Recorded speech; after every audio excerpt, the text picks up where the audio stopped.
Look at me, right now. Stop whatever you're doing and listen closely, because what I'm about to share with you could completely transform how you experience every moment of your life.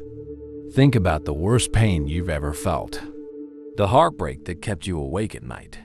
The rejection that made you question your worth. The loss that emptied your world of color. What if I told you there's a reason for all of it? Not just some vague, everything happens for a reason, platitude, but a profound understanding so powerful that once you truly grasp it, life will never hurt you the same way again. I'm not promising your problems will magically disappear. I'm offering you something far more valuable, the ancient wisdom that has freed countless minds from suffering for over 2,500 years. This isn't about positive thinking or pretending pain doesn't exist. This is about seeing through the illusion that makes pain unbearable in the first place. In the next few minutes, I'm going to share the first of 5 life-changing insights that the Buddha discovered under the Bodhi tree. Pay close attention, because this understanding of why everything happens is the foundation of freedom from suffering. Are you ready to see the world through enlightened eyes? Then let's begin with the principle that connects absolutely everything in existence. Imagine a spider's web covered in morning dew. Each droplet reflects all the others, creating a beautiful, interconnected pattern. This is how everything in our world works too. Nothing stands alone. Every person, situation, and experience is connected to countless others in ways we often don't notice. When your car breaks down, it's not just bad luck. Maybe it happened because of missed maintenance, which happened because you've been working overtime, which happened because of changes in your company, which happened because of shifts in the economy. Or maybe that breakdown happened so you'd meet the kind mechanic who becomes an important friend. Every event has thousands of causes stretching back to the beginning of time. But this sounds like everything is just fate. You might say, that's not quite it. It's more like a flowing river than a predetermined path. Each action creates ripples that flow into the future. When you smile at a stranger, you don't just brighten their day. You might start a chain of kindness that touches people you'll never meet. This is what some call karma, but it's simpler than it sounds. Karma just means action and the natural results that follow. It's not about cosmic punishment or reward. It's more like planting seeds.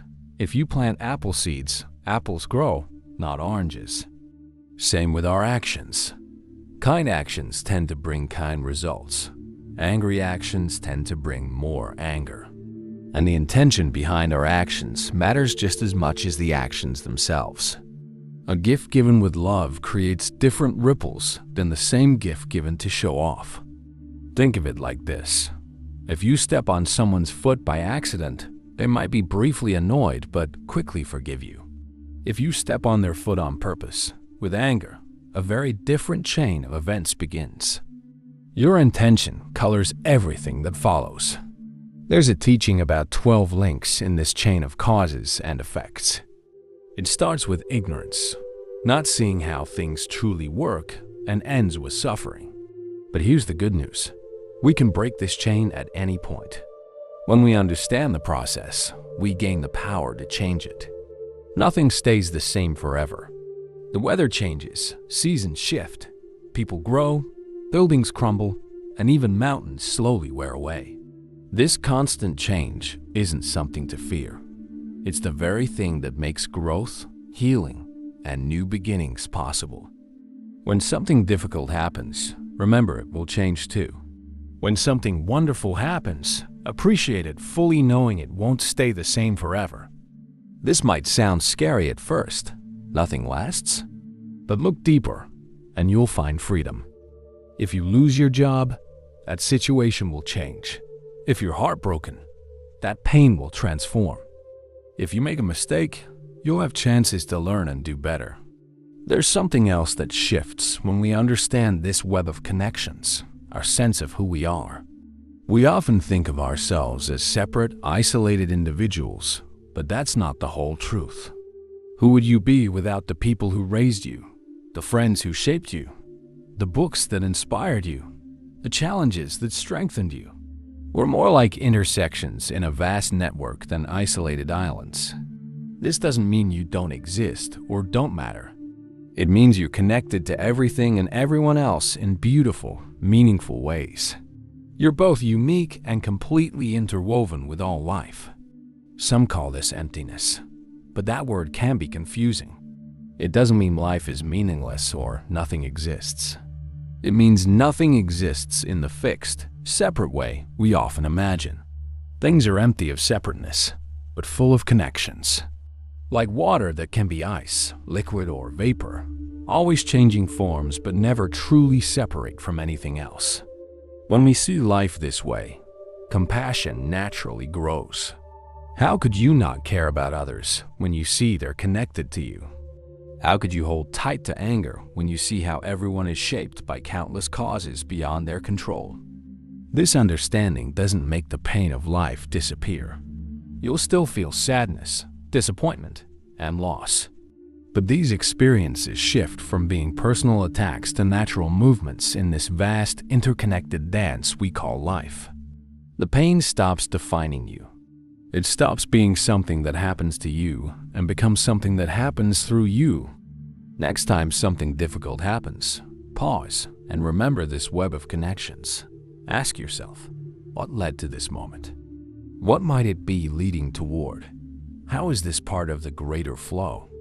You might not find all the answers, but asking the questions opens a space of peace within the challenge. This web holds us all, connects us all, moves through us all. And knowing this changes everything. Now that you understand how everything is connected, let's talk about something you feel every day: pain. Not just the physical kind, but the mental and emotional pain that sometimes makes life feel so heavy. The wise teacher began his most important teachings not with happiness, but with suffering. Why? Because he knew that's what we all want to escape. He knew that's what brings us to the path in the first place.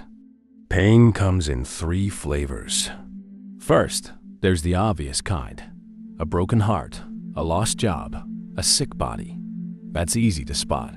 Then there's the sneaky kind that hides in pleasant things. The delicious meal that leaves you wanting more. The praise that fades too quickly, the vacation that ends just as you're starting to relax. Even your happiest moments have a hint of not quite enough in them, don't they?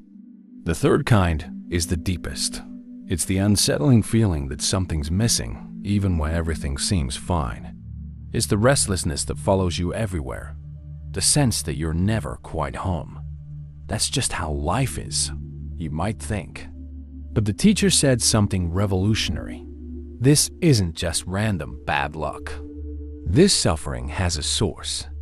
Look closely at your mind when you're suffering. You'll find something grabbing, clinging, demanding. I need this to be happy. This shouldn't be happening. I can't stand this. This craving for things to be different, for pleasant experiences to stay, for painful ones to leave, is what turns pain into suffering. You see a delicious cake and think, I need that. You get a compliment and think, I need more of those. You feel a pain and think, this needs to stop. Each time, your mind creates a gap between what is and what you want. And in that gap, suffering is born. It's like trying to hold on to water with a tight fist. The tighter you squeeze, the more it slips away. Your very effort to control your experience is what creates your distress. But here's the liberating truth. If suffering has a cause, it also has an end. If craving creates suffering, then the absence of craving brings peace. This doesn't mean becoming numb or not caring. It means relating to life with an open hand instead of a grasping fist. Imagine a world where you can experience pleasure without desperately clinging to it, where you can feel pain without adding layers of resistance and fear, where you meet each moment with a yes instead of a no, not this. This freedom isn't just a nice idea. It's available right now, in this very moment. It shows up whenever you fully accept what is. When you watch a sunset without trying to capture or keep it. When you feel anger without feeding or fighting it. When you stop dividing life into what you want and don't want. But how do you get there? The teacher laid out a path with 8 parts, covering how we see the world, how we think, how we speak, how we act, how we live, how we focus our energy, how we pay attention, and how we calm our minds. This isn't about becoming perfect overnight. It's about practicing a new way of being, one moment at a time. Like learning to play an instrument, it takes patience and daily practice. What makes this path so powerful is that it works on 3 levels at once. It teaches you to live ethically, which brings harmony to your relationships. It trains your mind through meditation, which brings internal calm. And it cultivates wisdom, which helps you see through the illusions that cause suffering. One of the most transformative aspects of this path is learning to work with difficult emotions. Anger, when seen clearly, reveals what's important to you. Attachment, when understood, shows your capacity for connection. Even ignorance, when recognized, becomes the beginning of wisdom. Most of us fight against our painful feelings. We either act them out or push them down. But there's a third option: to be with them, to give them space, to feel their energy without believing every story they tell. This is the art of suffering well.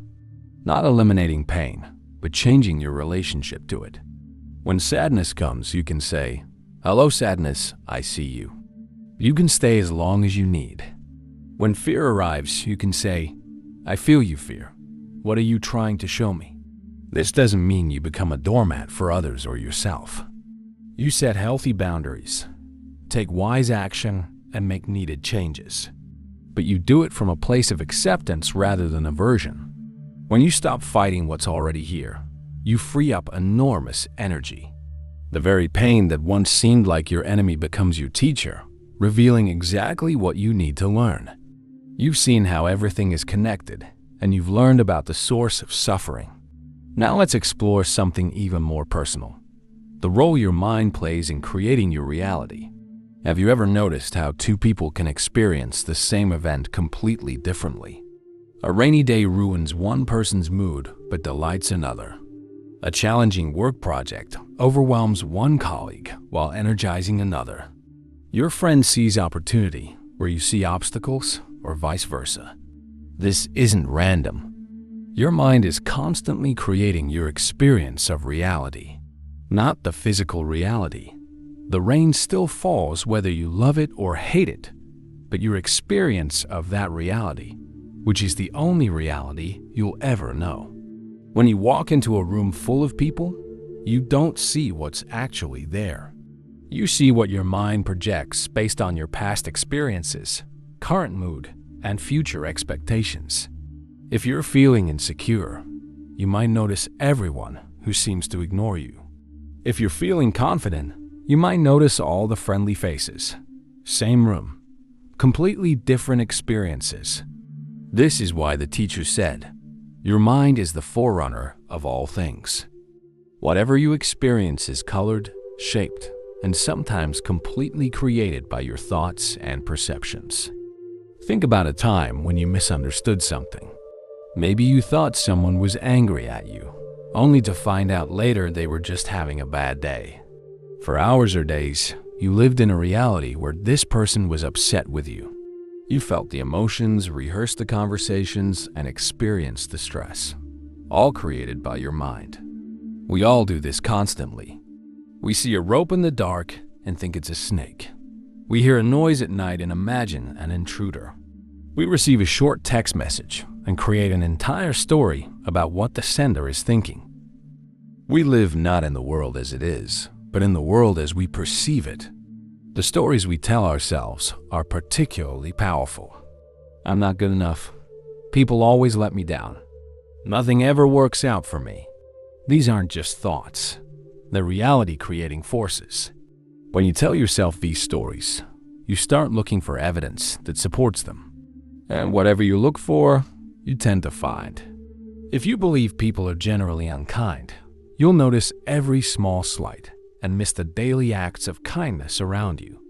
If you believe you're unlucky, you'll remember every misfortune and forget every stroke of good luck.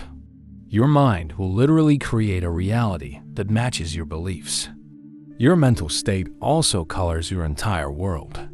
When you're depressed, everything looks bleak and hopeless. When you're anxious, potential threats lurk around every corner. When you're happy, opportunities and beauty seem to appear everywhere. The world hasn't changed. Your mind has. The good news is that once you recognize this power, you can use it consciously. Where you place your attention becomes your reality. If you focus on what's wrong in your life, you'll live in a world of problems.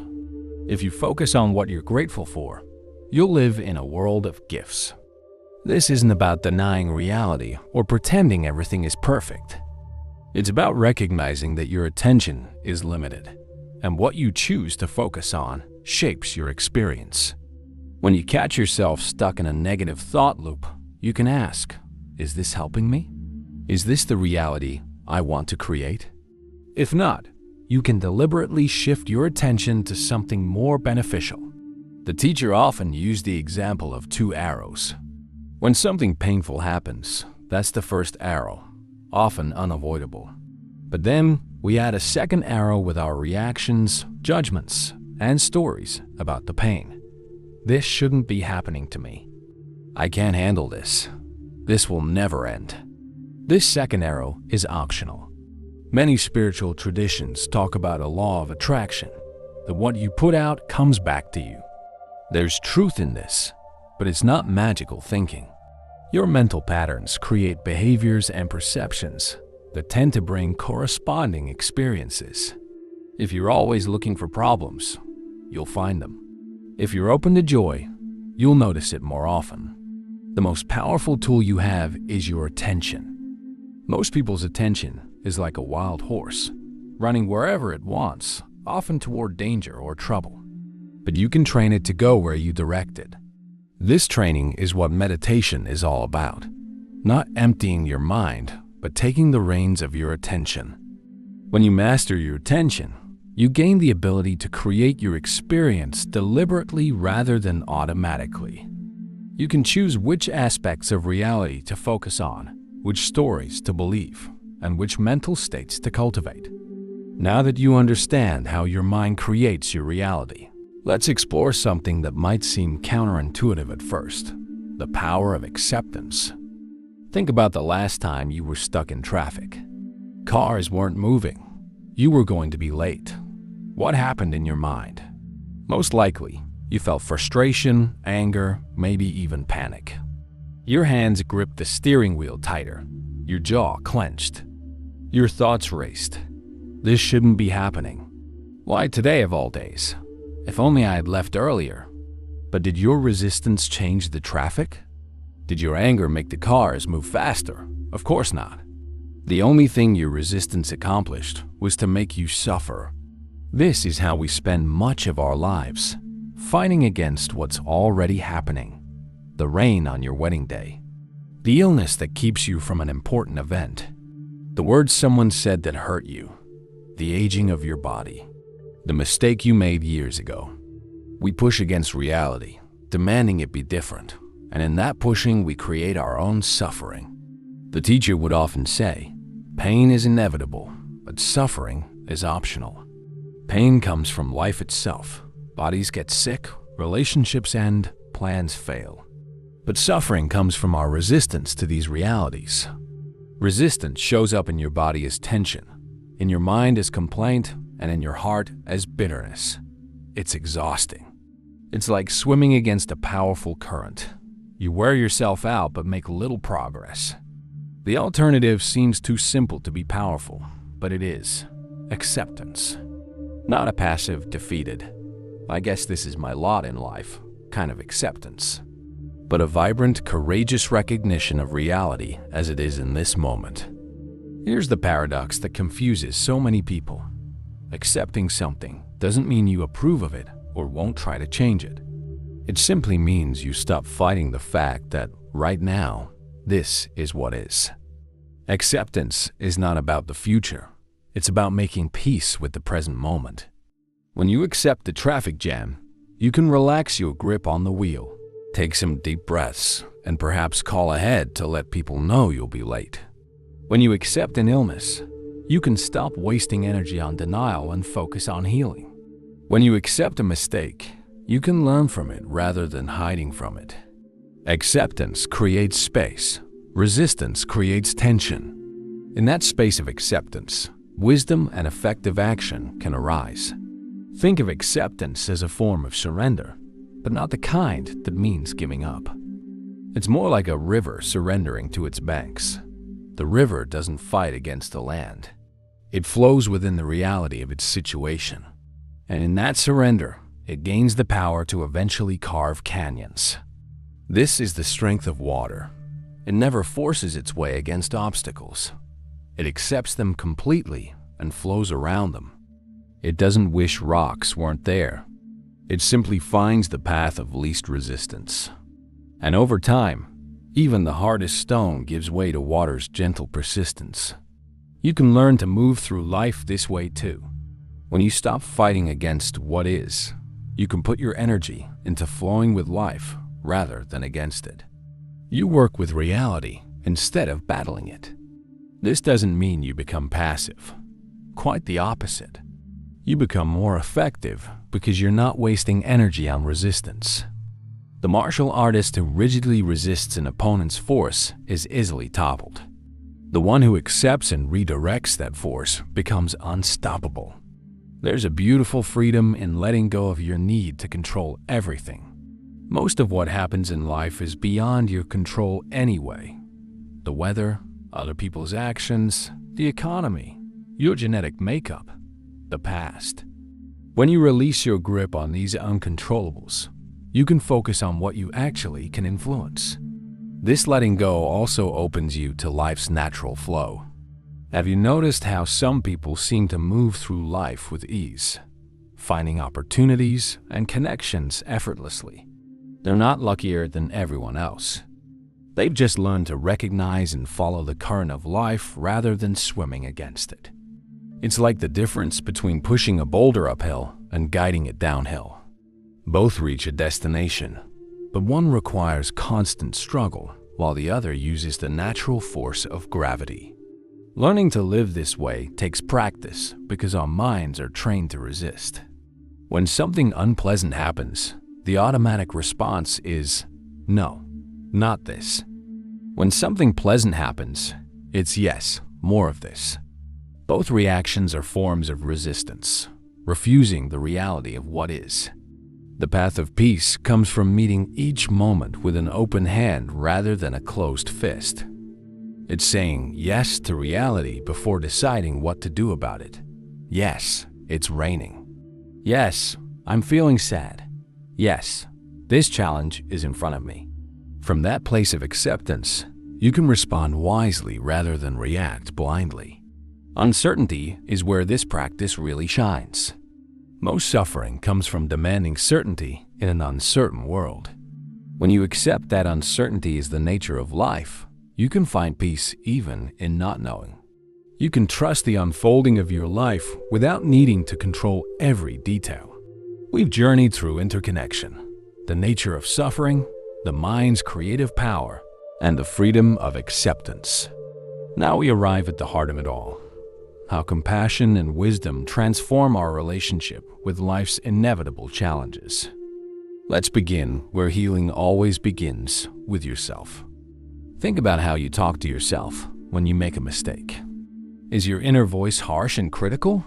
How could you be so stupid? You always mess things up. No one else would have failed at this.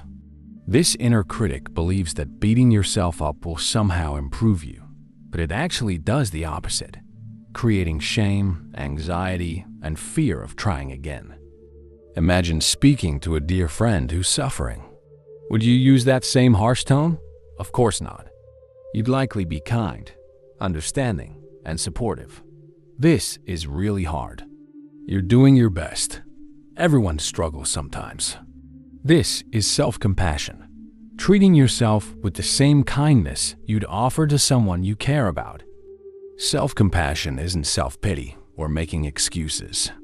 It's acknowledging your humanity, that you're learning, growing, and sometimes stumbling just like everyone else. When you fall, self-compassion is the hand that helps you back up rather than pushing you down further. This gentle approach to yourself becomes the foundation for how you relate to others suffering too. When you've touched your own pain with kindness, you naturally recognize the same pain in others. You see beyond their difficult behaviors to the struggling human underneath. The angry customer isn't just rude, they might be exhausted from caring for a sick child. The friend who cancels plans again isn't just unreliable. They might be fighting a battle with depression you know nothing about. The driver who cuts you off isn't just inconsiderate. They might be rushing to an emergency. This wider perspective doesn't mean you become a doormat or tolerate abuse. Compassion can be fierce too. Setting clear boundaries, speaking hard truths, or walking away from harmful situations. True compassion wants what's genuinely best for yourself and others, not what's easiest or most comfortable. One of the most powerful qualities you can develop is equanimity, the ability to stay steady and balanced no matter what's happening around you. This isn't cold detachment. It's the warm, open presence that can be with joy without clinging and with sorrow without drowning. Think of a parent watching their toddler's first steps. The child wobbles, falls, gets up, falls again. The parent doesn't get swept away by excitement with each step or despair with each tumble. They maintain a consistent, supportive presence through it all. This is equanimity, not indifference, but a steady heart that can hold it all. With this balanced mind, you can approach even life's greatest challenges with what some call the awakened heart, the deep wish for all beings, including yourself, to be free from suffering. This isn't just a nice thought. It's a powerful force that can transform how you move through the world. When faced with your own difficulties, this awakened heart asks, how can this experience help me understand others better? When witnessing others' struggles, it asks, how can I be truly helpful here? It turns every situation, pleasant or painful, into an opportunity for growth and connection. This heart-centered approach must be paired with clear seeing, the wisdom that cuts through confusion. Compassion without wisdom can become enabling or exhausting. Wisdom without compassion can become cold and distant. Together, they create a balanced response to life's challenges. Wisdom sees the bigger picture. It recognizes that most people are doing the best they can with the awareness they currently have. It understands that harmful actions often come from unhealed wounds. It perceives the way suffering spreads, how hurt people tend to hurt people, creating chains of pain that can last generations. This clear seeing doesn't mean you have all the answers or know exactly what to do in every situation. Often, wisdom shows up as knowing that you don't know, being comfortable with uncertainty and open to learning. The beauty of this approach is that you can practice it right in the middle of your everyday life. When you're stuck in traffic, can you wish well for the other frustrated drivers around you? When a coworker is difficult, can you wonder about what might be causing their behavior? When you make a mistake, can you respond with kindness rather than criticism? These small moments of practice add up. You're gradually rewiring your automatic responses, building new neural pathways that make compassion your default setting rather than judgment or fear. Community supports this journey tremendously. Just as it's easier to keep a fitness routine when you have workout buddies, it's easier to maintain compassionate awareness when you connect with others who value the same. Find people who remind you of your deeper values when you forget, who inspire you by their example, and who create space for your authentic experience. The practices themselves can be surprisingly simple. Take a few conscious breaths when you feel stressed. Ask yourself, what would kindness look like right now?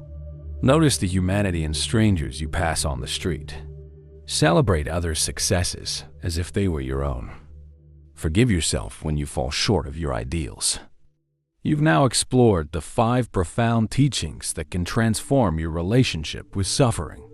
Understanding interconnection, recognizing the nature of suffering, realizing your mind's power, embracing acceptance, and cultivating compassion and wisdom.